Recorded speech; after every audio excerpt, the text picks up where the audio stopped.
Good evening, I'm Madison Carmouche. More than $1,000 was raised by Pulaski County to support one of their own. WYMT's Jack Demler has more from the Gina Sweeney benefit in Somerset. A live auction. 41, now 2. Who's get 2? 42, now 3. Who's get 3? 42. A silent auction. And a chili supper. All to raise money to support one of their own. After overcoming a battle with breast cancer, Gina Sweeney was diagnosed with bone cancer. I was devastated. She's all I got left of my family, and it's rough. It's been rough these few weeks. The diagnosis encouraged Amy Mink to set up a benefit to raise money to help a close friend in need. Me and my boss decided we was going to do a benefit, and I knew immediately who I was going to do it for, because she gives and gives and gives, and she's so deserving of getting back. A friend she shared since her school years. She's my girl. I mean, I wouldn't trade her for nothing. A benefit that brought many to support someone who has overcome many challenges. She is blessed with all the friends and family that she has. She has overcome a lot of obstacles. And shows how the community comes together for those in need. The community rallies around people that really need, and like I said, she's very giving on every aspect. So when they knew it was for Gina, we had so many people step up. To support someone in a battle against cancer. She's going to beat it. She's going to beat it. She's got God, and He's going to get us through this. A battle she won't be fighting alone. We got you. We're in it together. In Somerset, Jack Demler, WYMT Mountain News. Sweeney had surgery back in February to remove a tumor from the bone. 1 week after having to leave a church property they thought would be their new home, Help the Homeless is still actively looking for a new spot. The nonprofit organization serving Southern Kentucky's homeless population lost the location after a new owner says the group had no written agreement with the old owner, and now the property is under contract. Kathy Pruitt, a volunteer with Help the Homeless, says they are currently looking at options and are excited for the progress being made. God has worked with both of the groups. The Help the Homeless, we got put out of our first building, but He's provided us with a building that we are looking at. Really, it's a good building. There's about 4 options that we can go with on finding a home for the homeless. And I'm blessed. I'm blessed. Pruitt says they are receiving a lot of support from community members who are helping them find a permanent place to stay. Folks gathered in Corbin to participate in the annual spring community cleanup. University of the Cumberland student John O'Hare says while he came for volunteer hours, he was excited to get to work to clean the community. He adds some of the items he picked up might not have been the safest for the environment. There was a lot of, McDonald's bags and all that kind of stuff.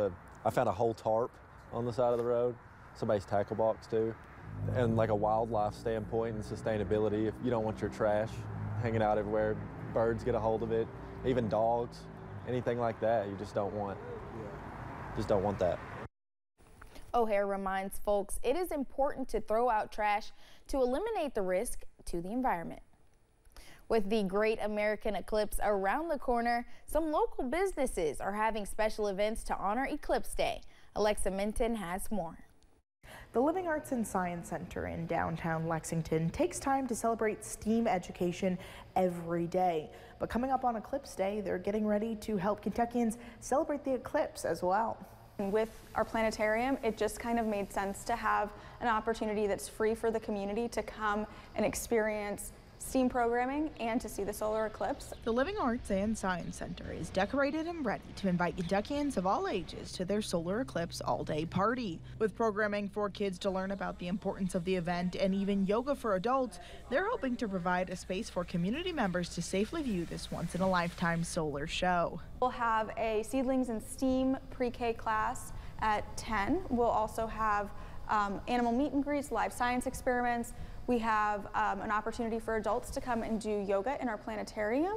And then we will have afternoon activities and yoga on the lawn and, of course, a watch party. Folks at the Living Arts and Science Center hope that the event will continue to showcase the importance of science, technology, engineering, arts, and mathematics education in the state and give Lexingtonians a space to celebrate the special celestial event. We know that when art is integrated into STEM, it really helps people learn creatively, work on their problem solving, critical thinking, analytical skills, no matter the age. It's a free community event, and we really want this to be a community space where people feel welcome.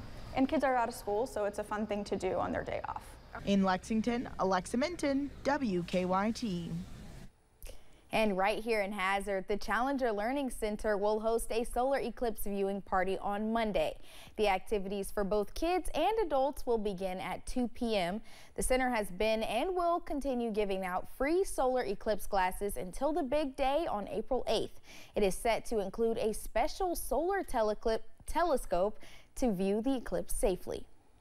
Well, the number one thing is safety. So what you don't want to do is just look with your naked eye up at the sun. Even if it's 92% covered, that 8% is still very, very bright, and there have been people that have been injured because they have stared too long at things like the eclipse. Officials with the Challenger Learning Center say they will also have a NASA live stream in case of cloudy weather on Monday. When there is anything out of the ordinary in our environment, our minds switch into hyperdrive and become aware of everything that is going on, possibly triggering a fight or flight response. Dr. Susan Albers, a psychologist from Cleveland Clinic, says if you are feeling anxious about the solar eclipse, make a plan. Dr. Albers says calm is contagious, so if others around you are relaxed, you are more likely to be as well. There are many people who are going to be in group environments, and this can often trigger a lot of anxiety or increase the emotional response. So be prepared if you are in a large group of people that there could be a heightened sense of emotion. Dr. Albers says in all of the excitement, it can be easy to forget about safety when viewing the solar eclipse. She suggests making sure you are ready to go with your eclipse glasses.